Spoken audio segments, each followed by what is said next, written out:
na biso bato mosusu basukaka na motema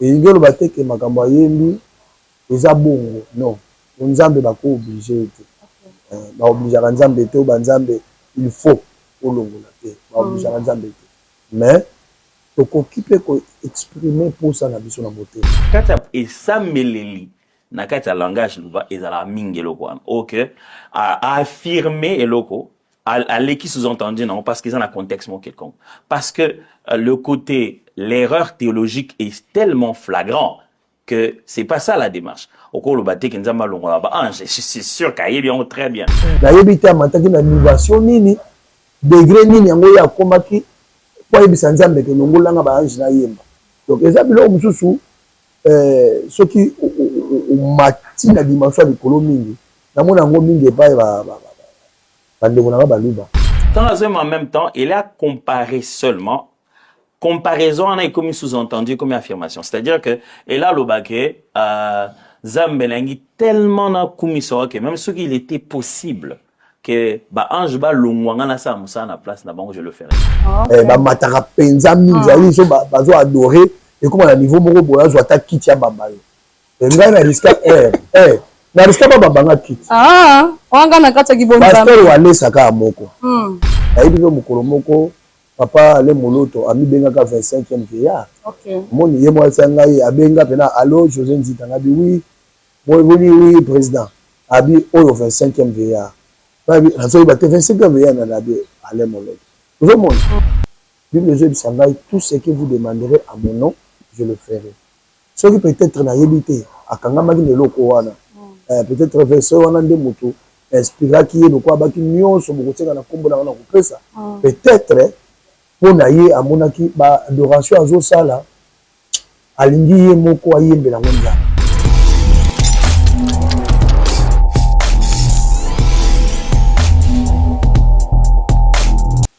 esengo kutana mino migi lelo ba abonné fidèle ya chaîne biso tozomona télévision vous êtes tellement belé ya kolandanga Priscille ya Mboke d'observante na bino nazana juste pour na sala bino musala kande na esa bino lelo nazana moko ya ba musicien chrétien na biso jamais na ko bande émission sans que na remercier mon maman chérie maman Riti Makoma na peso mbote tellement ebelé pour na sima caméra nazabona Dieu donné maweja donc na peso mbote belé nazana moko ya ba musicien chrétien na biso na kombo ya frère José Nzita Londe na ye ko développer na ye to beta mo masolo mingi ezoleka na mboka na biso et pour ezoleka na internet ma oje s'il vous plaît panzela nga caméra na kota déjà invité nanga bonjour papa bonjour maman bonne santé papa ouais nzamba osala bien d'accord na mo santé maman ça va et ba abonné biso ya tozomona télévision quand il y a un sonne boulelo nazana frère José Nzita to mega pe ko beta masolo to mona ki ozaki na concert le 1er mars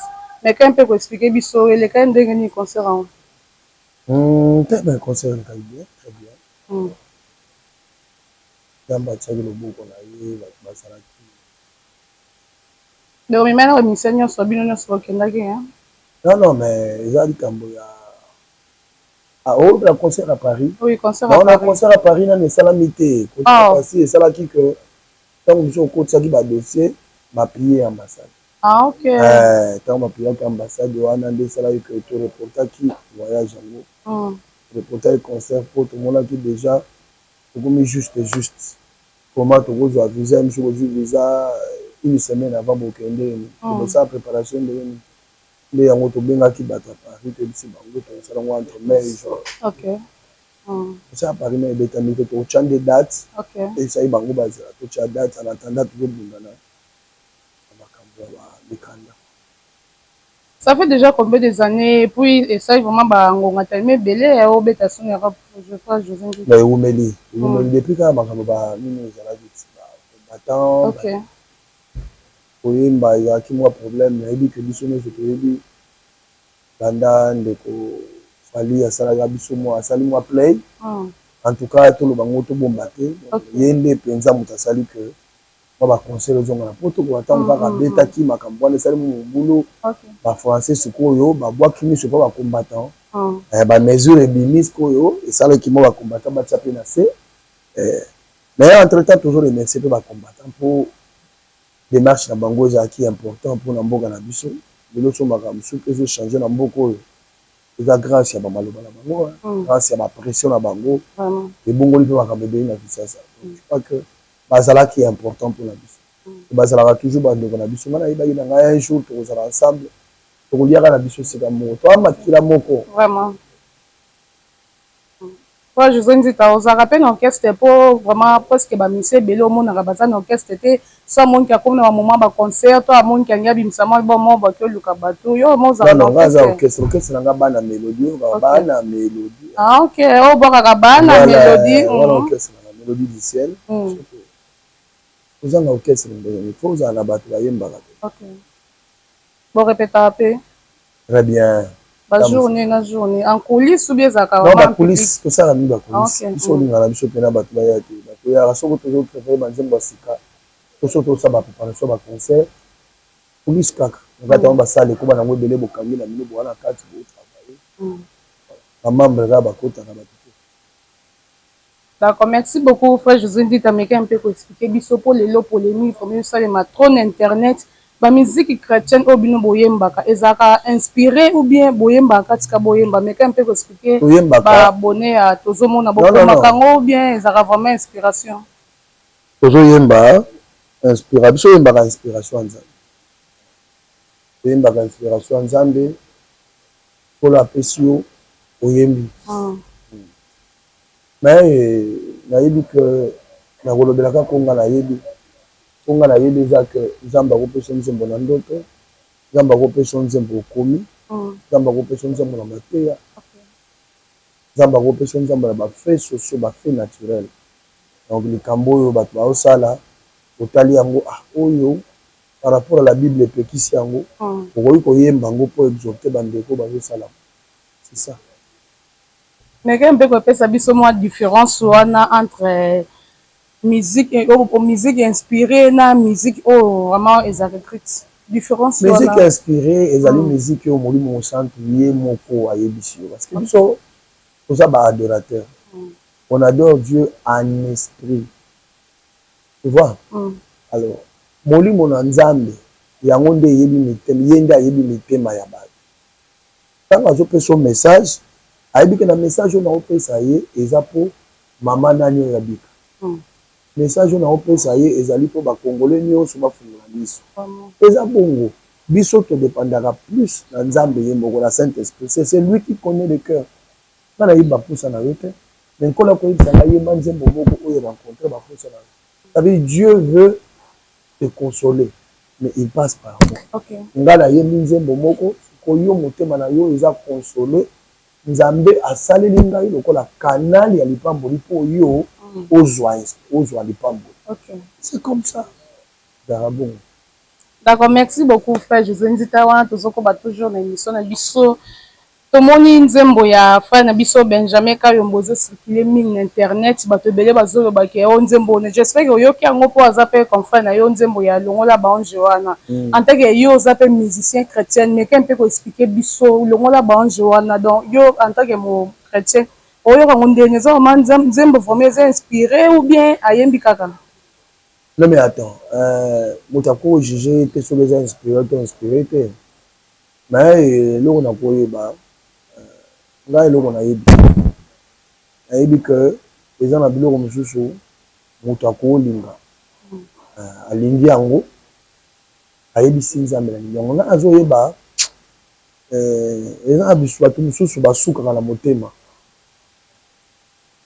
elingi oloba te ke makambo ayembi eza bongo non nzambe bako oblige te baobligeaka nzambe te o banzambe il faut olongola te baobligeaka nzambe te mais tokoki mpe koexprimer mposa na biso na motema bible ezobisa ngai tout ce que vous demanderez à mon nom je le ferai soki peut-être nayebi te akangamaki na eloko wana peut-être verset wana nde moto inspiraki ye lokwa abaki nyonso bokosenga na nkombo na wana kopesa peut-être mpo na ye amonaki baadoration azosala alingi ye moko ayembela yango nzambe tabi ya nzambe eske soki ekozala possible te boni baange bazala tenga moko nayembela yo eza moto na moto wana degré na ye ya kulisa na nzambe nayebi te amataki na innovation nini degré nini yango ye akomaki po yebisa nzambe ke nongolanga ba ange na yemba donc eza biloko mosusu soki umati na dimension ya likolo mingi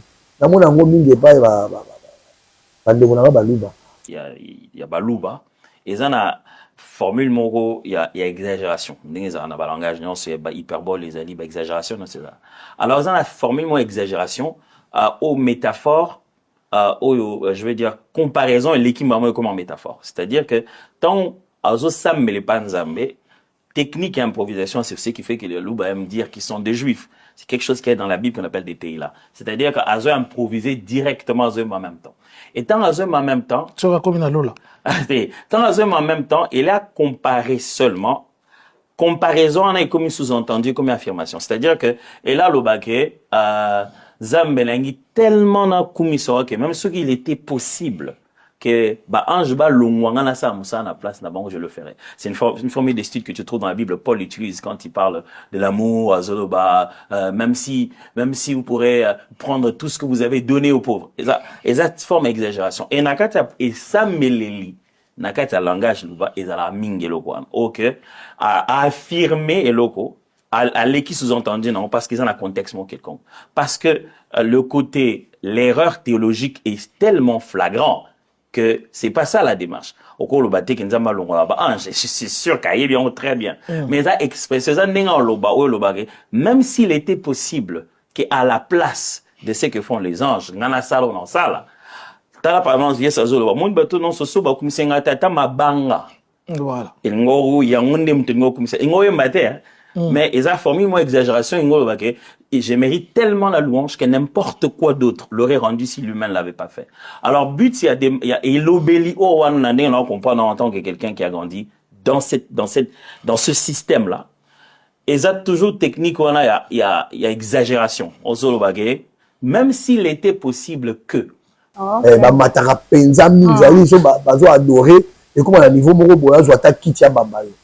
Et ngai na risque na risque pas babanga kit wanga na kata kibonza pasteur wale saka moko mais père na ngai OK a risque babanga kit nazo yemba tellement na matani makasi atomboli kit penza azo yanga kuna banga na kimba pena boye anga bomanga ka mbala moko poto sila na yeka moko donc na lekisi. Est-ce que tu comprends? Et yembi skoyo et lequel muta lekisi siko. Niveau ka yombo akeza niveau moko boye a lekisi. C'est-à-dire azoyi baté. Asala na mataka. Nkolo na monika ba jora ba longa. Na adoré. Donc ça veut dire eza eloko yo qui vraiment te kokende condamner mingi. Tokotika nzambe oyo ayebi mitema ya bato. Ayebisa ye nini esengeli na ye po degré nyonso tokumisa nzambe za la molimo tango matina molimo makasi akosa nzambe te les anges bakokoma na niveau te longola bango na yeba donc mutu moko pa ko condamner ta lobake olobi mabe elo ba mingi vraiment na réseaux sociaux balobi ke nzambe longoli ba angelu yango moni ba inondation vraiment ekomi makasi na Congo mais quand peut expliquer biso papa ba inondation ngo ka nzambe longoli ba angelu par rapport à nzembo ya frère Benjamin tonde la spéculation ils ont la voix belé au monde voilà qui ça OK ça c'est la marambe belé et voilà quoi je crois que moto azana jugement na zo sala mais on va yebisio eza ou peut-être ayombo azo kanza na motema donc encore obligé nzambe te mais au monde na niveau so moto ado dani posa nzamba lango nzambe makasi akoki pe koloba na nzambe en tout cas na nazala ngala kitino pembeni longana baba vie wana changa na vanda wana ayibi pe mukolo moko papa ale moloto ami benga ka 25e vieillard OK moni ye mo sanga ye abenga pena allo José Nzita ngabi oui président abi oyo 25e vieillard babi azo ba 25e vieillard na labi ale moloto vous monde ça veut dire la adoration na ya za ko sala lokola za 24 vieillard na lola abi ami komisi Uta okanga ya zate. Amon na dimension d'adoration dans ça ami comme ici 25e vieillard. C'est sa foi, c'est sa façon de voir et voilà. D'accord, merci beaucoup babonné fidèle à tozo la télévision wana tozo qui est vraiment pour habiter Vezangonga.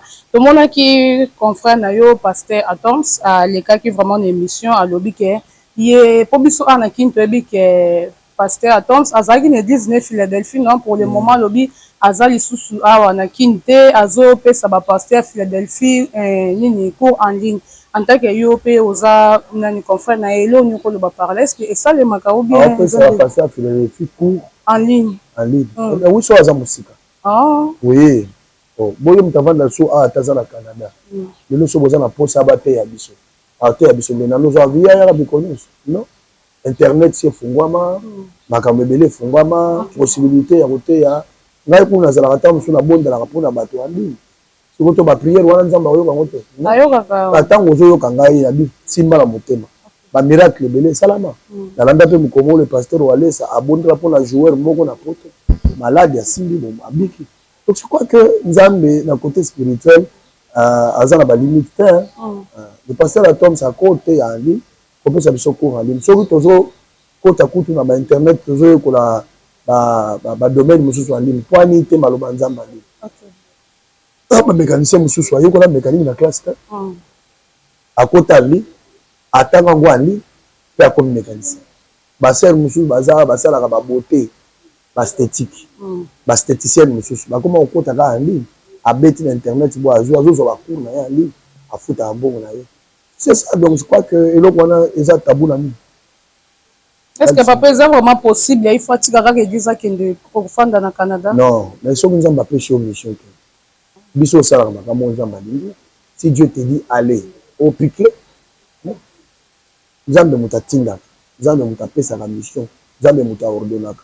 Ko ya ebiso longwa wakene matado bi nkolo na boyi ata yo mo oza to en tant que président de la lingité na okete ezalaka aga obligé à tout ça o Nzambe atindi et puis so ozo sala makambo Nzambe atindi ayobi ke oza na kata bonne voie malamu nde ezala ko telemela likambo Nzambe monte Jonas atelemela nango bamenaka ye ambisi ti bakenda ko sanzeka na Ninive. Alors, ils ont la canne à été. Abo ya kosa na Nzambe bo bagendo sanza ye na Canada. Non. Kolo a payé une mission et puis aza mondial azaka asika moto. Poate ya bato Afrique du Sud, poate ya bato Angola, voilà. D'accord, merci beaucoup abonné fidèle ya tozomo na télévision, tozaboko na frère José Ndita. Frère José Ndita merembe ko tanga biso ba kombo vraiment ya ba vrai adorateur oyo yebi. Voir même ba oba kufa na ba o baza vraiment vivant o senta vraiment que ba adoraka Nzambe na bosolo ba vrai adorateur ba yeba bango boete Nzambe mutayiba pour battre kona ndanga za wana aza vrai adorateur na sens utayeba kotala motema ya mutu na koyeba capacité ya musala ya mutu za Nzambe biso nyonso Nzambe abenga biso na musala na ye ozala vrai eza nkolo azo témoigner eza bato mingi basala apparence ozala vrai mais si on vérifie baza bafou on a mis sur mon moyen mot na moto ezate sauf que lobi ba œuvre et la qui ça et à partir de ba œuvre ya moto ko ba pe musani ni asalaka mais nous ne sommes pas là pour juger et bi moto ayebi vrai adorateur penza ezaka Nzambe. OK. D'accord, merci beaucoup abonné fidèle à tozomo na télévision wana tozana frère José Ndita ba bi TV eza vraiment ngonga. Frère José Ndita mais peut expliquer biso programme na bino pour le moment ezani et pour tout le monde na mikolo vraiment oza vraiment sous na studio te donc ofandi mais peut expliquer bato. So mutalo mona la te c'est que azo yo kanzambe. OK. Biso za bato te mikolo nyonso foka obimo non. So landi na internet na bwa biloko bibale. Moninga malamu aboki pena je suis béni na salango remix. Ah OK. Na bini da sabakoko. Soko landi yango mona. Obini da sabakoko. Da saba vieillard. Nande. Mais na nzema le chine je suis. Alors on est poussé obina da sabakoko. Danse ya ba vieillard. Omoni koko. Amuta ba sentiment surtout. OK. Koko alula te. Koko awela rambongo te.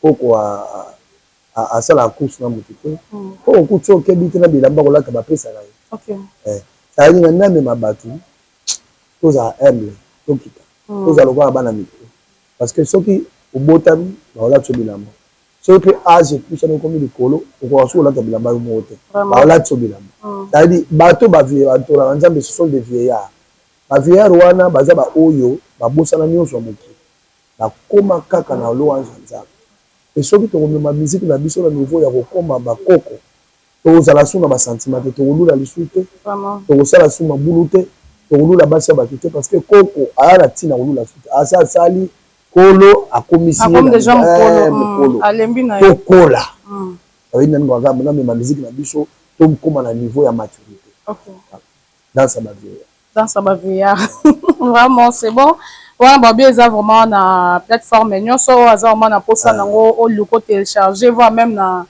nini YouTube ya frère José Nzita déjà opérationnel oui frère José Nzita minute ondo za ceux qui musicien profane moko bengi le bibo beta na featuring ou bien au kende na concert est-ce que vous êtes vraiment d'accord non mais Kofi Olomide a bengsi pasteur Thoms na nini na hippodrome non ça dépend du pasteur Thoms d'abord le bâtiment pasteur Thoms faut qu'elle était son nzamba ebisi ekende tant sur la carte concert à Kofi présence na yé ko bongo la tout c'est ça na ebité nzambe ala bandenga sala katala yo imagine nzamba tindi ba kota na ville na bongi ba ona ndako moi c'est ndumba c'est ça moi c'est ndumba pena répéter na carte quartier que pit le bassin na nzambe ba ke ko sala mission nzambe ba bomba mi na carte ya ndako ya moi c'est ndumba Dieu on ne le juge pas ndenge biso kanisa nzamba za ndenge biso kanisa te bilo musubiso lo ba nzamba za kana kuna to Dieu peut envoyer à Tom sur concert à Kofi tant que pour la repentance à Kofi vraiment donc nzamba la ba multiformule ya kosala même chose qu'on appelle tant mususu a changer ma camp la vie ya bato ba kosala concert vraiment donc na le but que les amabe na le but nzambe nde mutayi et c'est lui qui va apprécier plus le frère. D'accord, merci beaucoup frère José Nzita conseil nyoko pe c'est pas ya bande kuna yo ba ministère chrétien voire même ba pasteur o bazo sa vraiment makamoko donc o sengeli ta en tant que moi na nzambe en tant que yo zape musicien chrétien donc conseil nyoko pe ça pas bande kuna non mais pour mes alliés wa to comme na tango suka na tango suka ba kunyo so za permis bino lobi ba o ba o sa masumu ba continuer au salam ba o pe bazo se sanctifier ba continuer au se sanctifier maloba nzambe si to tei Bible peut zoter ba parole za partout kota na bisi maloba nzambe kende wapi ba internet nani ngwa ko loba nzambe kana yoka kitu nzamba zo mabiso na kwa mir ba kinyoso ba yoka bon na suka wo loba nzambe ke limbisa na yoka kitu utakoyoka yo azate oui voilà to comme na biso parce que na suka ya émission na biso mais question na ngai suka ezaki frère José Nzita to yebi to yembila rapé mboka oza mwana ya mboka oyebi situation ezoleka na Congo tomonaki inondation esalemaki vraiment partout na des bonhommes mosusu na bangirengiri donc le lobano eza nini na par rapport ya bainondation wana inondation bandeko na ngai nga na okamwa bakongolais mpenza bakongolais bazalaka boye mpona nini na utotala belgique edindi mpenza mai eti likolo to banini mpona farci azalaka kuna natalaki Dubai edindi pena na ba aéroport ezomona na lisusu te moya ba avion ki peza te ona so facha za kuna eza ba catastrophe naturelle esala makabongo ya ba fait naturel banda Congo banda na mona njile na bongo te vraiment namte oh eza catastrophe naturelle beaucoup attribué yango pa bomba ndeni oh eza kaka nani gouverneur de la ville na continue beaucoup attribué yango pa Fachi pour Fachi asani ya lala yikuna ba fait naturel esalami na catastrophe esalami ba yeye na France yo salama partout yo salama kaka pa na biso kutupo ba mo colonie yo tremblement de terre yo salama bandaka bato oye ezaka pour la Fachi ba congolais to fungola moi mais moi tout ba attribué yango mu quantité bilo on est bongo pour attribuer mu congolais voilà bato beye bazo koakize eglise shekinaki eza misala mabe ezalaki ndoki yango wana omoni esalaki bongo eza catastrophe naturelle ebuki pont ebuki banini ayaya shekina église ya nzambe botika kosala biloko wana bato basalaka bongo peut-être basoka ameli diamba na ye moto osala nango tabi onyotola monelanga shekina ya kati ya mutu na ye amina patu nyonso basambela wana bango nyonso bandoki est-ce que lo bawakize mutu yango wana bango kutu baa bavictime église na bango edindi basali baperte ebele boye monde tokomi na nini na suka te fin du monde te boye bafe naturel eza partout biso mutu beyeka lelo bongo baseisme oyo esalama kuna mai ebimi ebimisi ndako baseke ebele na bamiami esalama yo tali seisme lelo mosuku mpe papa mbaka uti osalama oyo ebombaki bandako ekwesi bandako nyonso na brésil omonaki te bongo sikoyo donc ezali bacatastrophe naturelle bozwa yango ndenge wana eza faci te eza mpe motu te. D'accord, merci beaucoup papa José Nzita, mot de la fin émission biso ezali et puis soza un programme au kopesa pe pour na ba abonné na yo bato balingaka yo na bambote opesa banani pe na pesa bambote pa bandeko nyonso na diaspora na mwasi na nga mama Rachel Nzita zona ba na ngai Vanessa Sublime Badi Ansel Rotiani Onyx na pesi biro na nga nyonso bazali ya mbote oyo batravaillaka na ngai ingénieur na ngai Shadrach na ele toujours natali mutu na ngai donc oyo asalela ngai média aza pembeni awa Jaurès Mazina za mapambola yo napamboli chauffeur na ngai bienka obela donc nzambe apesa ye babonne guérison gelor vala vraiment nzambe abikisa ye.